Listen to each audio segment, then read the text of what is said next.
الحمد لله رب العالمين والصلاة والسلام على رسوله الكريم وعلى آله وأصحابه أجمعين وعلى كل من تبعهم بإحسان إلى يوم الدين. اما بعد، پچھلے چند ہفتوں سے میں قرآن کریم کی ایک آیت پر بات کر رہا ہوں جو سورہ مائدہ کی آیت ہے، اور اس میں ایک مختصر لیکن نہایت جامع پیغام اللہ تبارک و تعالیٰ نے ہم سب کو دیا ہے، اور وہ پیغام یہ ہے کہ یا ایھا الذین آمنوا علیکم انفسکم، اے ایمان والو تم خود اپنی خبر لو، اپنی فکر کرو، یعنی دوسروں کے اوپر تنقید کرنے کے مشغلے کو چھوڑو اور خود اپنے اوپر تنقید کرو، اپنے حال پر غور کرو کہ تمہیں بھی ایک دن دنیا سے جانا ہے، اللہ جل جلالہ کے حضور اپنے ہر قول و فعل کا جواب دینا ہے، تو دوسروں کے اوپر تنقید کرنے کے بجائے اپنی فکر کرو کہ آخرت میں میرا کیا انجام ہوگا۔ اپنے حالات کا جائزہ لو اور حالات کا جائزہ لے کر دیکھو کہ کہاں تم سے کوتاہی ہو رہی ہے، کہاں تم سے غلطی ہو رہی ہے، کہاں تم نبی کریم صلی اللہ علیہ وسلم کی تعلیمات کے خلاف کوئی کام کر رہے ہو، اس کو غور کر کے اس کمی کو یا اس کمزوری کو دور کرو، کیونکہ دوسرے لوگ اگر کسی غلط راستے پر ہیں تو وہ تمہیں کوئی نقصان نہیں پہنچا سکیں گے۔ لا یضرکم من ضل اذا اہتدیتم۔ تو اس سلسلے میں یہ عرض کرتا رہا ہوں کہ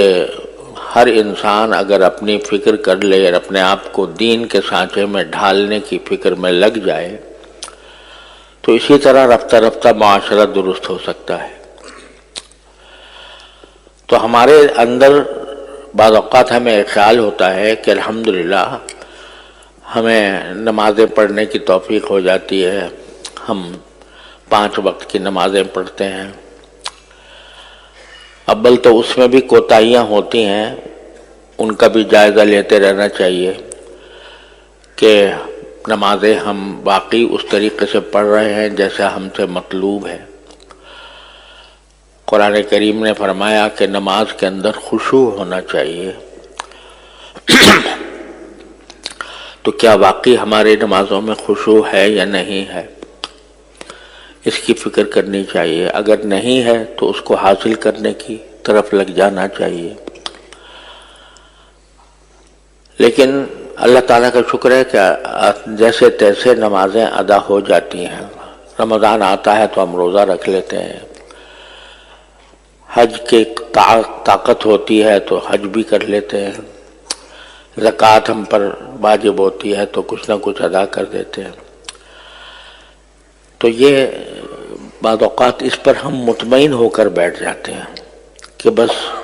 ہم نے جو فرائض ہیں پورے وہ کر لیے، اب اس کے بعد ہماری کوئی ذمہ داری نہیں رہی۔ لیکن جیسا میں نے ابھی عرض کیا کہ باوجود ان تمام باتوں کے اس پر اللہ کا شکر بھی ادا کرنا چاہیے کہ اللہ تعالیٰ نے ہمیں توفیق دے دی ہے،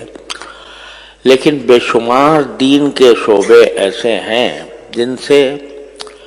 بے پرواہی عام ہو گئی ہے، اور اس کی وجہ سے معاشرے میں فساد پیدا ہو رہا ہے۔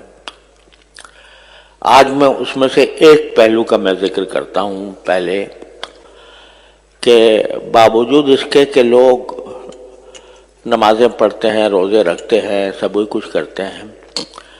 لیکن ان کا یہ عمل صرف اپنی ذات کی حد تک محدود رہتا ہے۔ حالانکہ اللہ تبارک و تعالی نے جہاں ہم پر یہ ذمہ داری ڈالی ہے کہ تم اپنے آپ کو اللہ تعالیٰ کی رضا کے مطابق بناؤ، سنت کے مطابق زندگی گزارو، وہاں اللہ تبارک و تعالیٰ نے ہمیں اس بات کا بھی مکلف فرمایا ہے کہ اپنے گھر والوں کی بھی فکر کریں، اپنے بیوی بچوں کی، اپنے گھر کے افراد کی، اپنے اولاد کی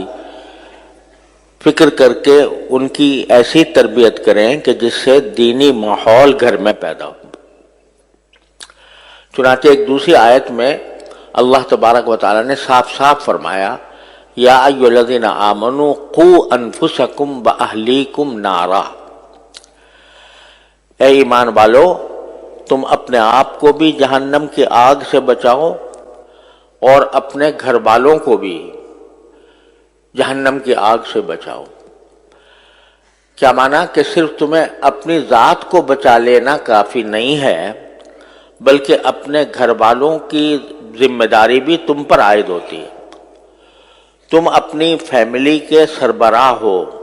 اپنے خاندان کے سربراہ ہو، تو تمہارا فرض ہے کہ اپنی بیوی کو، اپنے بچوں کو، اپنی اولاد کو، بلکہ اگر بہن بھائیوں کو بھی سیدھے راستے پر رکھنے کی کوشش کرو۔ اب آج کل یہ صورتحال بہت عام ہو گئی ہے کہ ایک انسان اپنی ذات میں بڑا پکا نمازی ہے، صف اول میں پہنچتا ہے اور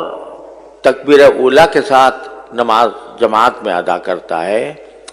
لیکن اس کی اولاد کا حال یہ ہے کہ وہ بالکل الٹی سمت میں جا رہی ہے۔ وہ اس کو نہ نماز کا پتہ ہے، نہ روزے کا پتہ ہے، روزہ چلو شاید رکھ لیا نہیں رکھ لیا، لیکن نمازوں کی فکر نہیں، نماز کو باجماعت ادا کرنے کی فکر نہیں،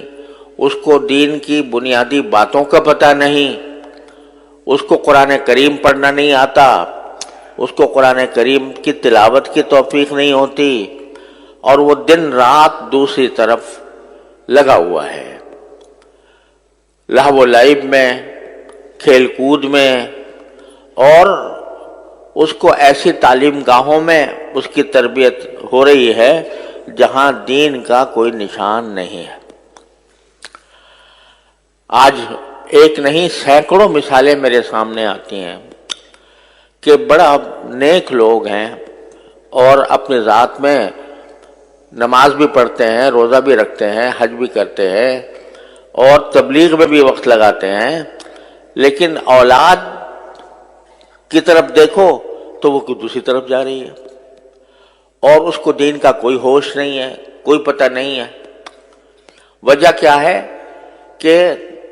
جو ایک انسان کے ذمے اپنے اولاد کی تعلیم و تربیت کی جو ذمہ داری ہے اس کا احساس نہیں۔ وہ سوچتے ہیں کہ بھئی ہم نے تو اپنا کر لیا، اب یہ نئی نسل ہے، نئے بچے ہیں، نیا ماحول ہے، یہ دنیا کے معاملات کے اندر یہ جانے اور ان کا کام جانے، اس کی طرف توجہ نہیں ہوتی۔ نتیجہ یہ ہے کہ مثلاً آج کل اس بات کو بڑا معیار فخر سمجھا جاتا ہے کہ ہم نے اعلیٰ تعلیمی اداروں میں ان کو تعلیم دلوائی ہے، ایسے اسکولوں میں تعلیم دلوائی ہے کہ جہاں دنیا کے علوم بڑے اچھے معیار کے ساتھ پڑھائے جاتے ہیں، وہاں ہم نے ان کو بھیج دیا۔ اب وہاں جا کر ان کی جو ذہن ہے یا ان کا جو فکر ہے، سوچ ہے، وہ بالکل مختلف راستہ اختیار کر لیتی۔ لوگ بڑے فخر سے کہتے ہیں کہ بھئی میرے بیٹے نے جو ہے وہ فلاں ڈگری حاصل کی ہے، اس کے اندر نمایاں پوزیشن لی ہے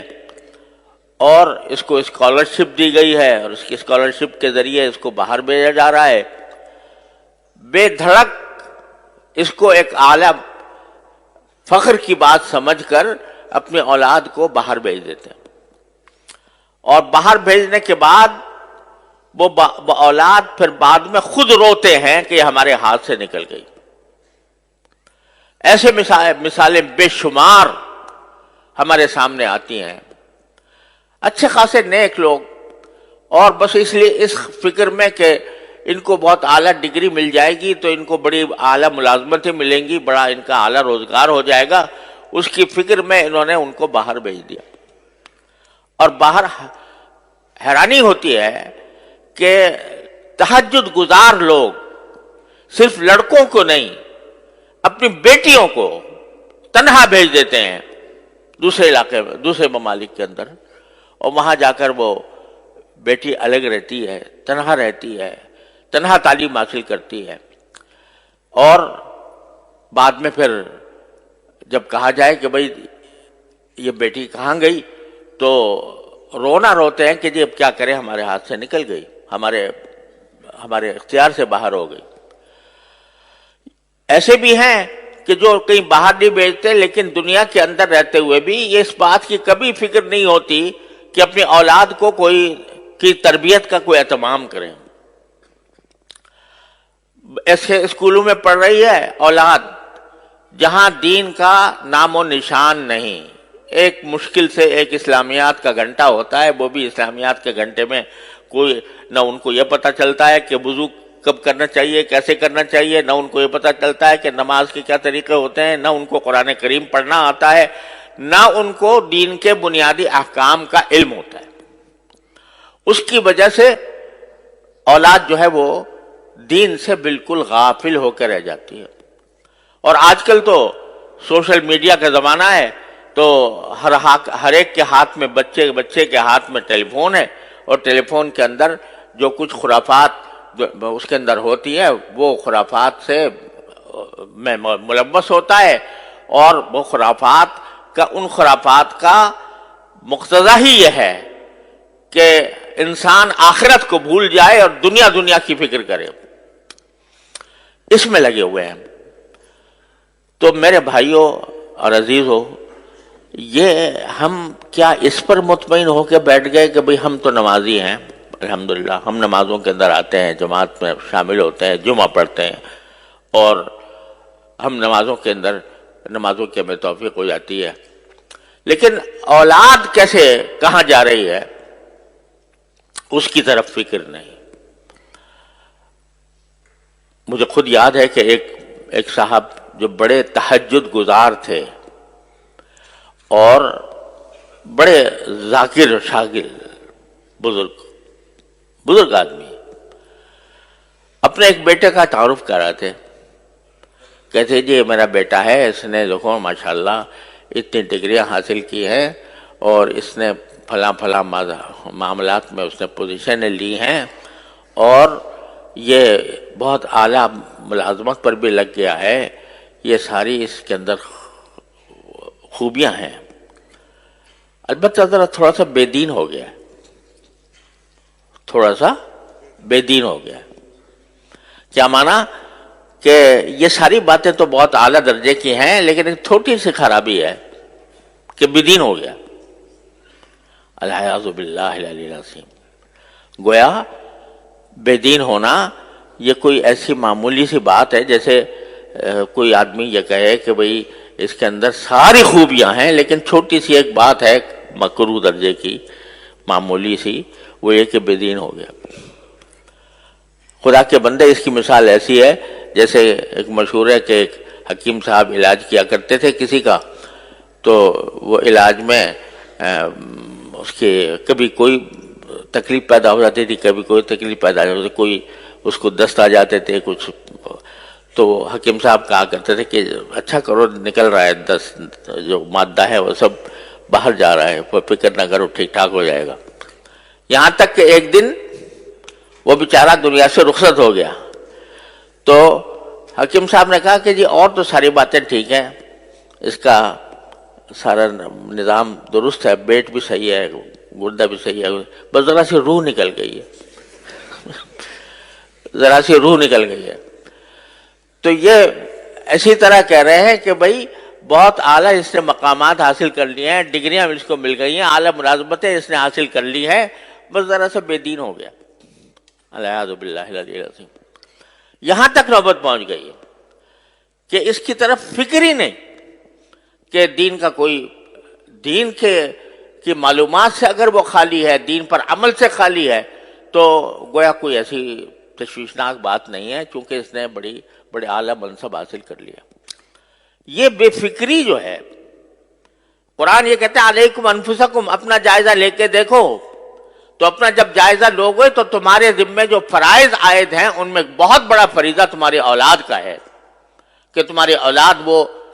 صحیح راستے پر چلے، اور اگر وہ بے راہ ہوتی ہے، غلط راستے پر جاتی ہے، تو صرف یہ نہیں کہ اس کو پکڑا جائے گا، تمہاری بھی پکڑ ہوگی۔ بعض لوگ مثال یہ دیتے ہیں کہ بھئی کیا کریں، اولاد تو ہمارے قبضے میں ہے نہیں، حضرت نوح علیہ السلام کا بیٹا بھی کافر ہو گیا تھا، لہذا نوح علیہ السلام کا بیٹا اگر کافر ہو گیا تھا، اس کی ذمہ داری حضرت نوح علیہ السلام پر تو نہیں آتی، تو ہم بھی اگر، ہمارا بیٹا بھی اگر، ہماری اولاد بھی اگر غلط راستے پر جا رہی ہے تو ہماری کیا پکڑ ہو؟ خوب سمجھ لو کہ نوح علیہ السلام کا بیٹا جو کافر ہو گیا تھا، کافر رہا، کافر مرا، وہ 950 سال نوح علیہ السلام نے اس کے لیے کوشش کی، 950 سال۔ پھر بے شک جب آدمی ساری کوشش کر کے عاجز ہو گیا تو پھر بے شک اللہ تعالیٰ کے ہاں اس کی معافی ہوگی۔ لیکن آپ نے کتنے دن صرف کیے، کتنا وقت آپ نے اس کام پر لگایا کہ اپنی اولاد کو صحیح راستے پر رکھیں؟ آپ نے اس کو تعلیم ایسی دلوائی جس میں دین کا کوئی نام و نشان نہیں، آپ نے اس کو ایسے علاقوں میں بھیجا کہ جہاں اس کو بے دین ہونا ہی تھا، خود اپنے عمل سے آپ نے یہ کام کیا، تو پھر آپ وہ مثال نہیں دے سکتے۔ ایک اور بعض اوقات یہ مغالطہ ہوتا ہے کہ بھئی ہم نے تو اولاد کو بہت سمجھایا لیکن کیا کریں، مانتی نہیں۔ تو قرآن نے اس آیت میں جو میں نے ابھی آپ کے سامنے پڑھی تھی، اس کے اندر اس کا بھی جواب دیا۔ یہ فرمایا کہ تم اپنے آپ کو بھی آگ سے بچاؤ، اپنی اولاد کو بھی آگ سے بچاؤ۔ یہاں لفظ جو استعمال کیا کہ آگ سے بچاؤ، اس میں خود ایک پیغام دے دیا کہ ایک فرض کرو تمہارا ایک نادان بچہ ہے، وہ آگ کی طرف بڑھ رہا ہے، دنیا کی آگ کی طرف جا رہا ہے، آگ کی طرف، اور خطرہ ہے کہ وہ آگ کے اندر جا کر جل جائے گا، تو کیا تم صرف زبانی فہمائش پر اکتفا کرو گے؟ یعنی صرف اس بات پر اکتفا کرو گے کہ بیٹا یہ آگ ہے، اس میں جل جاؤ گے، مت جانا اس میں، اور کیا کہ فارغ ہو جاؤ گے؟ اور اگر وہ آگے بڑھتا رہے تو کیا یہ کہو گے کہ بھئی ہم نے تو بہت سمجھایا ہے، جا ہی رہا ہے آگ کی طرف؟ کوئی باپ اس کو آگ کی طرف جاتے دیکھ کر صرف زبانی جمع خرچ پر اکتفا نہیں کر سکتی، آگے بڑھ کر اس کو گود میں لے کر اس کو وہاں سے ہٹائے گی۔ تو کوشش وہ معتبر ہے کہ جو جس طرح دنیا کی آگ سے تم ایک اپنی نادان اولاد کو بچاتے ہو، اس طرح اتنی ہی اہمیت کے ساتھ اس کو جہنم کی آگ سے بچانے کی فکر کرو۔ اس کے لیے ضرورت ہے کہ تم اپنے گھر میں ماحول ایسا پیدا کرو، بچوں کو ایسی تعلیم دو، جب تک کہ بچہ قرآن کریم نہ سیکھ لے، قرآن کریم اس کو پڑھنا نہ آ جائے، اس وقت تک کسی اور کام میں اس کو مت ڈالو۔ ہمارے ہاں الحمدللہ مسلمانوں کی تاریخ یہ ہے کہ سب سے پہلی تعلیم جو بچے کو دی جاتی تھی وہ قرآن کریم کی ہوتی تھی، ناظرہ ہی صحیح، لیکن ناظرہ قرآن کریم بھی انسان کی زندگی میں انقلاب برپا کرتا ہے۔ اگر صحیح طریقے سے ناظرہ پڑھ لے نا بچہ، تو اس کے دل میں ایمان کا بیج پڑ جاتا ہے، اور پھر آگے وہ ایمان کا بیج اس کو بہت سی برائیوں سے روکتا ہے۔ تو جب تک اس بات کا یقین نہ ہو جائے کہ میرا بچہ قرآن کریم پڑھنے کے قابل ہے، اس وقت تک اس کو آگے نہ بھیجو۔ اب ہمارے یہاں وزیر تک بن گئے ہیں لوگ، اور جب ان سے کہا گیا قل اللہ پڑھ لو تو قل اللہ پڑھنے نہیں آ رہا، تو وہ در حقیقت یہ اس لیے کہ ہم نے ہمارے ذہن سے دین کی تعلیم و تربیت کی اہمیت ہی ختم ہو گئی. ہمارے دل میں اس کی اہمیت ہی نہیں ہے کہ ہمارا بچہ جو ہے وہ دین کی معلومات، دین کا علم حاصل کرے. نہ صحیح، ٹھیک ہے، ہم نے یہ نہیں کہتے کہ آپ ہر ایک کو عالم دین بناؤ، ہر ایک کا عالم دین بننا بھی فرض نہیں ہے کہ آپ پورا درس نظامی پڑھاؤ 8 سال تک. لیکن اگر کم از کم جو انسان کے ذمہ فرض عین ہے اس کا علم تو بچے کو ہر حال میں ہونا چاہیے. اور اس کے لیے کسی ایسی درسگاہ، الحمدللہ اب ایسی درسگاہیں موجود ہیں جس میں جو دنیاوی تعلیم کہلاتی ہے وہ بھی الحمدللہ اس میں پڑھائی جاتی ہے، اور اس کے ساتھ ساتھ اس کو مسلمان بنانے کی بھی فکر ہوتی ہے، اس کو دینی معلومات بھی فراہم کی جاتی ہے. ایسی درسگاہوں کے اندر اس کو بھیجو. جب تم خود ایسے درسگاہوں میں بھیج دو گے جہاں پر الحاد اور بے دینی کا چرچا ہے تو پھر وہ اس کی ذمہ داری تمہارے اوپر عائد ہوتی ہے کہ تم نے ایسی جگہ بھیجا کیوں. اور دوسری بات یہ کہ اگر فرض کرو کہ کوئی بچہ آپ نے کسی درسگاہ میں بھیجا، کسی اسکول میں بھیجا، وہاں پر دین کی معلومات اس کو حاصل نہیں ہو رہی، دین کا علم اس کو حاصل نہیں ہو رہا، تو کم از کم اتنا تو کر لو کہ اپنے گھروں کے اندر تھوڑا سا وقت اپنے بچوں کے ساتھ ایسا نکالو جس میں کچھ دین کی معلومات بچوں کو فراہم کی جائیں. کم از کم سیرت طیبہ، نبی کریم صلی اللہ علیہ وسلم کی سیرت طیبہ سب مل کر گھر والے بیٹھ کر تھوڑا سا وقت نکال کر اس میں پڑھیں. اس سیرت طیبہ میں نبی کریم صلی اللہ علیہ وسلم کے حالات زندگی بھی ہیں، اس میں نبی کریم صلی اللہ علیہ وسلم کے اخلاق بھی ہیں، آپ کی معاشرت بھی ہے، آپ کے سکھائے ہوئے آداب بھی ہیں. وہ سارے کے سارے اکٹھے بیٹھ کر پڑھیں. اس میں کیا مشکل کام ہے؟ رات کو تھوڑا سا وقت سونے سے پہلے اپنے سارے بچوں کو جمع کر کے اور اس میں خود نبی کریم صلی اللہ علیہ وسلم کی سیرت طیبہ کی کوئی کتاب پڑھ لو سب بیٹھ کے، اور اس کے اندر نبی کریم صلی اللہ علیہ وسلم کی سنتیں بھی اس میں بیان ہوں گی. ایک کتاب ہے اسوہ رسول اکرم صلی اللہ علیہ وسلم، میرے شیخ حضرت عارفی قدس اللہ تعالیٰ سرہ کی کتاب ہے، وہ سامنے رکھ لو، اس کو تھوڑا تھوڑا کر کے پڑھو اور سب اس کو سنیں، اس کو سمجھے. تو کم از کم گھر کے ماحول کے اندر ایک ایسا مدرسہ قائم ہو جائے گا، اور یہ اصل مدرسہ ہے.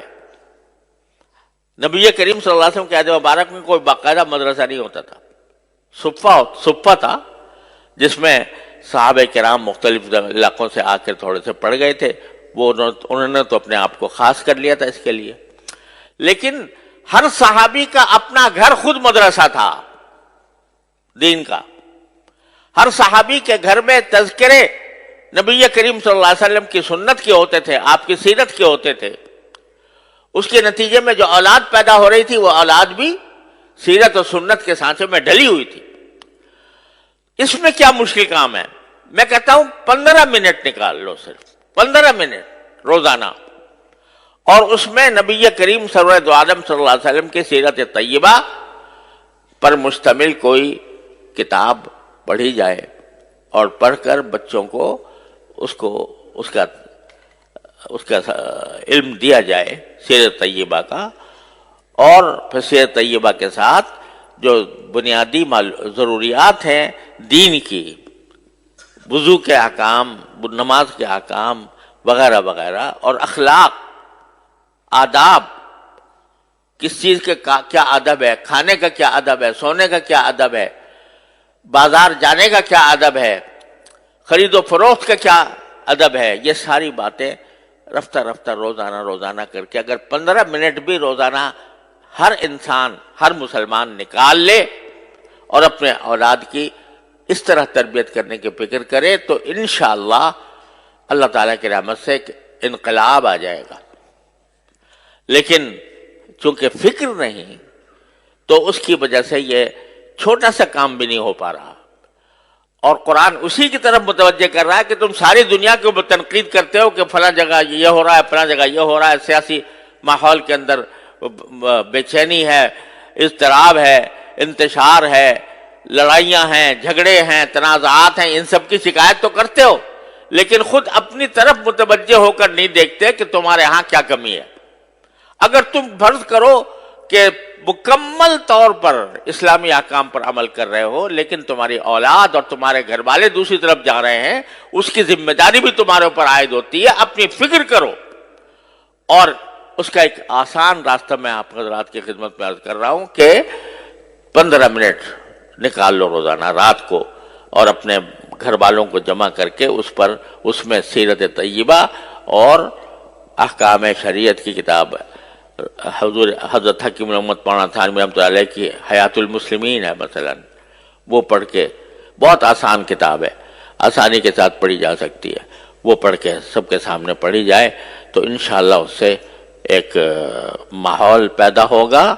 اور اصلاح کی طرف ایک پیش قدمی ہوگی۔ اللہ تبارک و تعالیٰ اپنے فضل و کرم سے ہم سب کو اس کی توفیق عطا فرمائے۔ وآخر دعوانا الحمدللہ رب العالمین۔